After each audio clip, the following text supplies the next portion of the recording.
O comportamento neopagão do brasileiro médio. Ainda na esteira da matéria do G1 que se orgulhava do número de ateus e agnósticos terem ultrapassado de pessoas religiosas em São Paulo e Rio de Janeiro, gostaria de abordar a relação entre religião, conhecimento e comportamento. No bem da verdade, o que uma pessoa se responde sobre as questões metafísicas iniciais, tipo quem sou, de onde vim, para onde vou, o que estou fazendo aqui nessa realidade, não importa muito para definir a religião de alguém. Esse neognosticismo New Age da década de 70 é uma grande ilusão, e saber responder algo sobre questões primeiras de modo espiritualista, cientificista ou materialista não diz nada sobre como a pessoa se relaciona com o fenômeno do religare. Isso se dá pelo simples fato de que não existe, desde o fim da vida, pela virtude, relação entre conhecimento e vontade, entre doxa e praxe, de modo que não existe mais problema em existir contradição entre o que uma pessoa acredita e faz na prática. No liberalismo tupiniquim, lembrem aí do caso do Arthur Duval, que foi paquerar na guerra da Ucrânia. Inventaram até uma história de vida privada e vida pública, dizendo não existir contradição nas ações entre as duas esferas, visto que não devem ser relacionadas.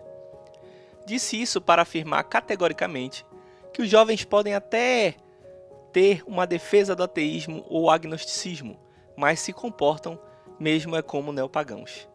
Vejam só, como disse na última edição do nosso minicast, os valores no paganismo não têm relação direta com virtudes humanas universais interiores.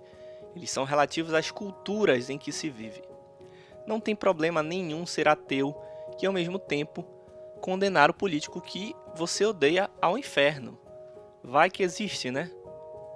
Também não tem problema defender que essa raça humana se extingua desde que os animais se salvem, ignorando o fato de que os animais domésticos não são predados pelos selvagens só porque os seres humanos os protegem.